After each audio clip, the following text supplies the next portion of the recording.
खुलुमबाय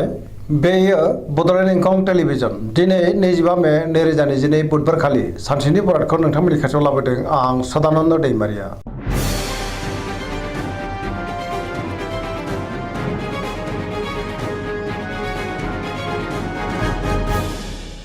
सिगां फरायनो लादों मेष राशि गिबि हांखो अ ल दिनैनि साना मोजां आरो गाज्रिनि गेजेरजों बाबेरलांगोन सोरजोंबा दान्थे बिदान्थे जानोबो हागौ गोसोआव जिंगा बांगोन गुबुननि थाखाय नाङा फाङा जेंनायाव गोग्लैनांनोबो हागौ गोसोखौ दिनै जोबोर गुलुं गुजुं मोनगोन मावनो लानाय खामानिखौ थि समावनो आरो गोरलैयैनो मावफुंनोबो हागोन देहाया मोजाङै थागोन रांखावरियाव मोजां नाथाय अब्लाबो खरसायाबो बांगोन बेफार फालांगियाव मोजां होनजायो समाजाव दिनै मान मोननो हागोन न'खराव एना एनि फैनो हागौ फिसाज्ला एबा फिसाजोनिफ्राय हरखाबै गाज्रि खौरांबो फैनो हागौ लाइमोनफोरा जोबोर रमान्टिक जागोन फरायसाफ्रा दिनै फरायनायाव गोसो दुंखांगोन।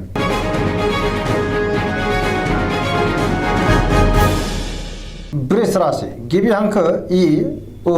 प दिनैनि साना जोबोर मोजां गुबुननि हेफाजाब मोननानै गोसोखौ दिनै जोबोर गोजोननाय मोनगोन गोसोआव बोलो बांगोन मावनो लानाय खामानिखौ थि समावनो आरो गोरलैयैनो मावफुंनोबो हागोन समाजाव मान मोनगोन रांखावरियाव दिनै जोबोर मोजां मोननो गोनां धोनखौ मोननो हागोन बेफार फालांगियाव दिनै जोबोर मोजां मुलाम्फा मोनगोन आयाबो बांगोन बहाबा थाङोब्ला दिनै जोबोर मोजां न'खराव बिसि फिसायनि गेजेराव अनलायनाय फैगोन बिदा फंबायजों मोजां सोमोन्दो थागोन देहायाबो दिनै मोजाङैनो थागोन सेंग्रा सिख्लाफ्रा जोबोर रमान्टिक जागोन आरो गावबा गावनि गोसोनि साननायफोरखौबो फोरमायलायनोबो हागोन बहानिफ्रायबा हरखाबै मोजां खौरां फैनोबो हागौ फरायसाफ्रा दिनै फरायनायाव गोसो दुंखांगोन आरो मोजां फिथाइ मोनगोन पजिटिभ एनार्जिनि गोहोमबो गोग्लैगोन गोसोनि साननाय आरो लुबैनाया मोगथाङाव जाफुंगोन।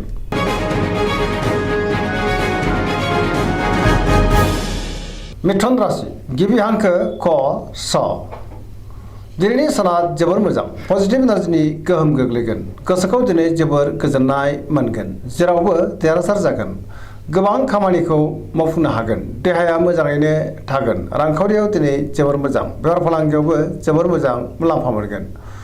न'खराव बिसि फिसायनि गेजेराव अनलायनाय फैगोन समाजावबो दिनै बयजोंबो अनसायजागोन मावनो लानाय खामानिखौ थि समावनो आरो गोरलैयैनो मावफुंनो हागोन गुबुननिफ्राय हेफाजाब मोननो हागोन बहाबा थांनो एबा हान्थिनो खाबुबो मोननो हागौ गोसोनि बोलोआबो दिनै बांगोन गियाननि आंखाल जानाय नङा लाइमोनफोरनि गोसोआ दिनै जोबोर रमान्टिक जागोन आरो गावबा गावनि गोसोनि साननायफोरखौबो फोरमायलायनोबो हागोन फरायसाफ्रा दिनै फरायनायाव गोसो दुंखांगोन आरो मोजां फिथाइ मोनगोन गोसोनि साननाय आरो लुबैनायफ्रा दिनै जाफुंगोन पजिटिभ एनार्जिनि गोहोम गोलैगोन।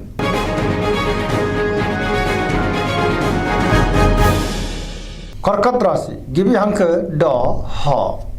दिनैनि साना बारा मोजां नङा गोसोखौ दिनै जोबोर उसुखुथु मोनगोन मावनो लानाय खामानिखौ मावफुंनो हागोन रांखावरियाव बारा मोजां नङा नाङा फाङा खरसायाबो बांगोन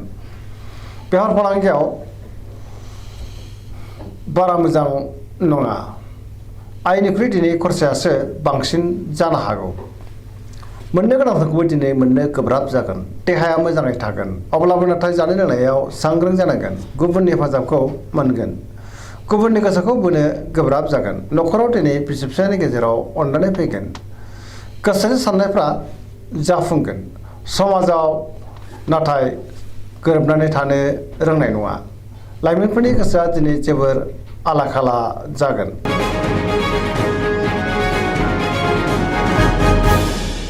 सिंह राशि गिबि हांखो म ट दिनैनि साना बारा मोजां नङा बयजोंबो गोरोबनो रोंनाय नङा गोसोखौ दिनै जोबोर गुलाय गुजाय मोनगोन सोरबा गोजाम लोगोजों बहाबा लोगो मोनज्लायनो हागौ मावनो लानाय खामानिखौ थि समावनो आरो गोरलैयैनो मावफुंनोबो हागोन गोसोआ दिनै जोबोर आला खाला जागोन रांखावरियाव जोबोर मोजां बेफार फालांगियाव मोजां नाथाय अब्लाबो खरसायाबो बांगोन समाजाव दिनै मान मोननो गोब्राब जागोन सोरजोंबा रायखोमा जानोबो हागौ गुबुननि गोसोखौ बोनो हानाय नङा सेंग्रा सिख्लाफ्रा गाज्रि खौरांबो मोननो हागौ फरायसाफ्रा दिनै फरायनायाव गोसो दुंखांगोन आरो मोजां फिथाइ मोननोबो हागोन।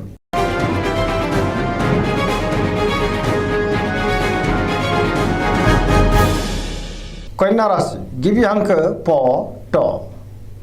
दिनैनि साना जोबोर मोजां गोसोआव गोग्गो आरो गोथों साननाय फैगोन रांखावरियाव दिनै जोबोर मोजां होनजायो गोबां मुलाम्फा मोननोबो हागोन बेफार फालांगियाव दिनै जोबोर मोजां मुलाम्फा मोनगोन सोरबा गोदान सुबुंजों बहाबा लोगो मोनज्लायनो हागौ न'खराव दिनै अनलायनाय फैगोन फरायसाफ्रा फरायनायाव गोसो दुंखांगोन आरो मोजां फिथाइ मोननोबो हागोन सेंग्रा सिख्लाफोरा गोसोखौ दिनै जोबोर रमान्टिक मोनगोन आरो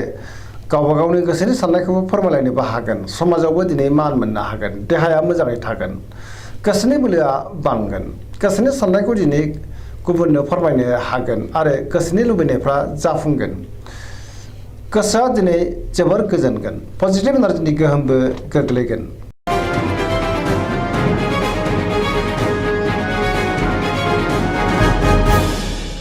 तुला राशि गिबि हांखो र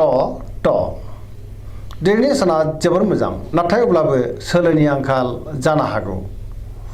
बहाबा दावबायनो एबा हान्थिनो खाबुबो मोननो हागौ गोसोखौ जोबोर गोजोननायबो मोनगोन गोसोनि बोलोआबो बांगोन गोसोनि साननायफ्रा जाफुंगोन मावनो लानाय खामानिखौ मावफुंनो हागोन देहाया मोजाङै थागोन अब्लाबो नाथाय जानाय लोंनायाव सांग्रां जानांगोन रांखावरियाव मोजां मोननो गोनांफोरखौ दिनै मोननो हागोन बेफार फालांगियावबो मोजां होनजायो न'खराव दिनै बिसि फिसायनि गेजेराव अननानै फैगोन बिदा फंबायजों मोजां सोमोन्दो थागोन समाजावबो मान मोननो हागोन गुबुननि गोसोखौ बोनो हागोन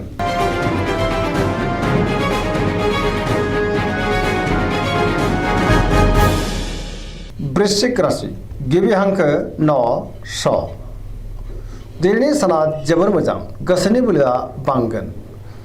जेरावबो गोजोनै थानो हागोन फैबाय थानाय समफोरा जोबोर मोजां होनजायो लोगोफोरनि हेफाजाबखौ मोननो हागोन सोरबा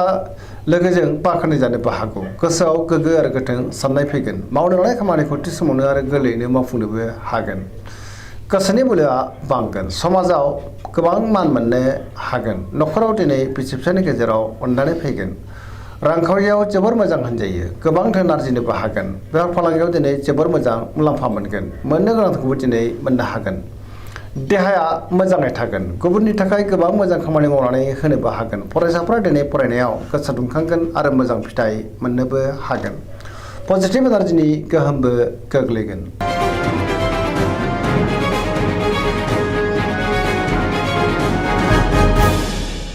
धनु राशि गिबि हांखो ध फ भ दिनैनि साना बारा मोजां नङा गुबुननि हेफाजाब मोननो गोब्राब जागोन गोसोआव नेगेटिभ साननाय फैगोन नेगेटिभ एनार्जिनि गोहोमबो गोग्लैनो हागौ सोरजोंबा गाज्रि मोनजागोन आरो नांलाय खमलायबो जानो हागौ गोसोनि बोलोआ लोरबां जागोन धोरोमारि बिथिङाव गोसो दुंखांगोन मावनो लानाय खामानिखौ थि समावनो मावफुंनो गोब्राब जागोन रांखावरियाव मोजां नाथाय अब्लाबो नाङा फाङा खरसायाबो बांगोन बेफार फालांगियाव मोजां देहाया दिनै बारा मोजां थानाय नङा जानाय लोंनायाव सांग्रां जानांगोन न'खराव एना एनि फैनोबो हागौ बिमा बिफानि अननाय आरो बोरखौ मोननो हागोन अब्लाबो नाथाय गुबुननि गाज्रि नोजोर गोग्लैनोबो हागौ सांग्रां जानाया गाहाम लाइमोनफोरनि गोसोआ दिनै जोबोर आला खाला जागोन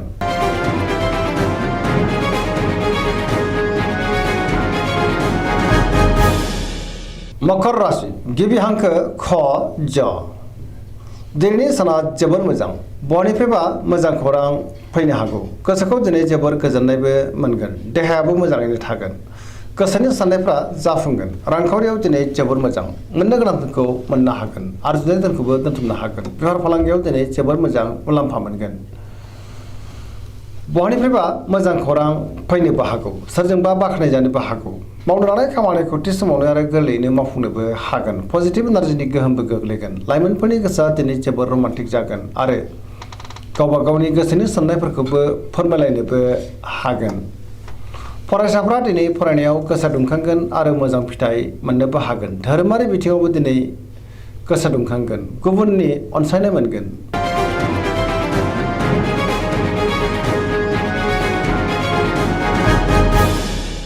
कुंभ राशि गिबि हांखो ग स स दिनैनि साना बारा मोजां नङा गोसोनि बोलोआ लोरबां जागोन सोरबाया थगायनो नाजागोन सुथुरा बांनो हागौ सांग्रां जानांगोन गोसोखौ दिनै जोबोर गुलाय गुजाय मोनगोन मावनो लानाय खामानिखौ थि समावनो मावफुंनो हागोन बहानिफ्रायबा हरखाबै नाथाय गाज्रि खौरांबो फैनो हागौ समाजाव मान मोननो हागोन रांखावरियाव बारा मोजां नङा, नाङा फाङा खरसाया बांगोन, आयनिख्रुइ दिनै खरसायासो बांसिनबो जानो हागौ, गोबां धोन खहा जानोबो हागौ, बेफार फालांगियाव मोजां नङा, देहाया दिनै मोजाङै थागोन। न'खराव बिसि फिसायनि गेजेराव एना एनिबो फैनो हागौ, गोसोनि साननायफ्रा देबार नांगोन, सेंग्रा सिख्लाफ्रा दिनै जोबोर आला खाला जागोन।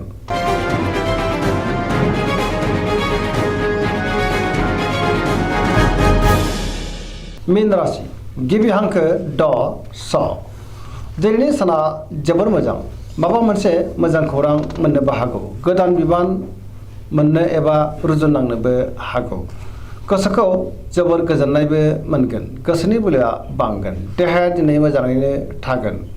रांखावरियाव दिनै जोबोर मोजां होनजायो, मोननो गोनांखौ दिनै मोननो हागोन, बेफार फालांगियाव मोजां मुलाम्फा मोनगोन, गुबुननि थाखाय मोजां खामानि मावनानै होनोबो हागोन, गोसोआ दिनै जोबोर रमान्टिक जागोन आरो लाइमोनफोरा गावबा गावनि गोसोनि साननायखौबो फोरमायलायनो हागोन। गुबुननि थाखाय मोजां खामानि मावनो हानानै गोसोखौ दिनै बांसिन गोजोननाय मोनगोन। सरासनस्रायै दिनै साना जोबोर मोजां आरो मोजाङैनो बारग'लांगोन। दिनैनि राशि फरायनाया एसेनोसै, जोबनायाव बेखौनो खावलायो जाहाथे नोंथांमोना सानफ्रामबो जोंनि बे बड'लेण्ड इंखं टेलिभिजनखौ नायबाय थायो आरो साबस्क्राइब खालामो, लोगोसे लाइक खालामो आरो शेयार खालामो। एसेनोसै, गोजोन्थों।